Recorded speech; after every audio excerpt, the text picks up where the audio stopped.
ओ भाई मार्वल मेरा दिल ले लो। फाइनली मार्वल का कमबैक हो ही गया और भाई अब देखना ये मार्वल अब अपनी पुरानी पोजीशंस फैंस के दिल में पाके रखेगा।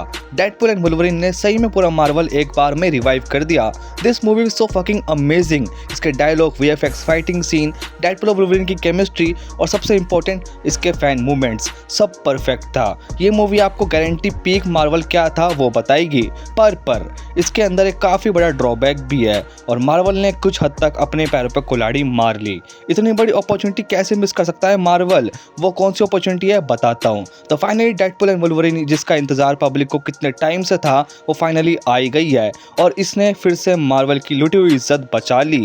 अब ऐसा नहीं है कि इससे पहले बीच में मार्वल ने कुछ भी अच्छा नहीं निकाला हो, पर ये कुछ अलग था क्योंकि ये मार्वल की पहली 18+ मूवी है और कसम से भाई यकीन मानो मैं काफी शौक था ये देखकर कि जो मार्वल एक टाइम पे अपना हाथ रोक के अपनी मूवीज बनाता था, वो बच्चों को अपना मेजर टारगेट बनाना चाहता था, आज वही मार्वल ने अपने हाथ पूरी तरह से खोल दिए हैं। इस अकेली मूवी में इतना खून और लाशें हैं जितनी कि अभी तक मार्वल की सारी मूवीज में मिलाकर नहीं है। मूवी की हिंदी डबिंग पहली बार इसकी ओरिजिनल पे भारी पड़ी है। ये मूवीज फैंस के लिए गिफ्ट है मार्वल की तरफ से। अब तक हम फैंस ने जो सपने बिछाए थे डेडपूल और वुल्वरीन के लिए वो सब इसमें पूरे करे मार्वल ने। इसके कैमियोज ऐसे हैं कि आप 1 मिनट के लिए अपना सर पकड़ लोगे कि 1 सेकंड इन्होंने सही में कर दिया। सॉरी यहाँ पे स्पॉइलर होने वाला है। फैंस कब से हेनरी कैविल को एज वुल्वरीन देखना चाहते थे, एक्चुअली देखना तो उन्हें एज अ सुपरमैन देखना चाहते थे, पर ये भी एक विश थी और मार्वल ने ये भी उनकी सुन ली। क्रिस एवंस की फिर से एंट्री करवा दी, ब्लेड का कैमियो और ना जाने किस किस का। इसके फाइट सीन ऐसे जिन्हें देखकर आप अपनी आंखें स्क्रीन से 1 मिनट भी हटाना नहीं चाहते।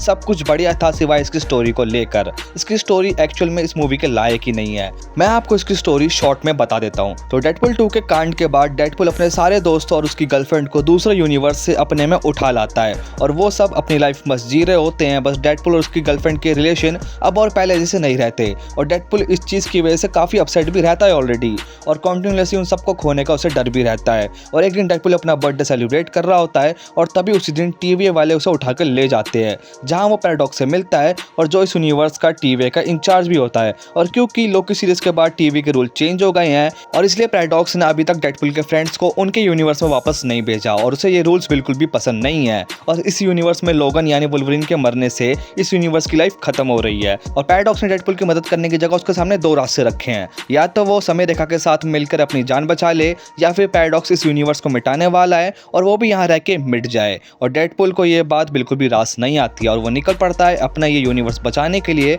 जिसके लिए उसे वुल्वरीन की जरूरत पड़ती है और वो किसी और यूनिवर्स के लोगों को उठा लाता है और फिर ये दोनों मिलकर ये सारा मामला हैंडल करते हैं। तो बेसिकली आप लोगों को इस मूवी के अंदर और कुछ नहीं बल्कि एक बहुत छोटा इवेंट देखने को मिलेगा जो आगे जाकर एमसीयू की मूवीज में कोई इतना बड़ा इंपैक्ट भी नहीं करने वाला है। ये सब बस डेडपूल और वुल्वरीन की मार्वल के अंदर एंट्री के लिए था और मैं इसी अपॉर्चुनिटी की बात कर रहा था। आप लोगों के पास एक काफी क्रेजी और सन की एंटी हीरो था जिसके पास टाइम मशीन थी। टीवी के अंदर वो जा चुका था और वो किसी भी यूनिवर्स में किसी भी टाइम पे जा सकता था और मल्टीवर्स में और बड़ा झमेला कर सकता था जिसकी वजह से आपको आपके बड़े इवेंट सेट करने का मौका मिलता क्योंकि डेडपूल ऐसा बंदा है जो कब क्या करेगा उसे खुद नहीं पता, पर आपने बस उसे एक ऐसे ही निपटा दिया। ये उसकी तीसरी मूवी है और वो अभी तक बस अपने छोटे मोटे इश्यूज से लड़ रहा है। I don't know why in लोगों ने ऐसा क्यों इसे वेस्ट करा। ये एक इंट्रो मूवी लग रही थी। अब भले इन सब चीज़ों से इन्होंने डिसअपॉइंट करा हो पर उसके बाद भी मूवी आपको काफ़ी कमाल का एक्सपीरियंस देती है। आप वुल्वरीन और डेडपूल की ऑन स्क्रीन केमिस्ट्री देखकर काफ़ी खुश फील करते हो। इनका ब्रोमेंस, इनका रोमांस, ये सब काफ़ी इंजॉय करते हो। कमियां थी पर काफ़ी कुछ बढ़िया भी था। ये एक रोलर कोस्टर राइड है जो हाई ही होती जाती है। तो बस यार आज के लिए इतना ही। ये मेरे विचार थे इसको लेकर। आपका क्या कहना कमेंट्स में ज़रूर बताना। तब तक के लिए मैं चलता हूँ, बाय।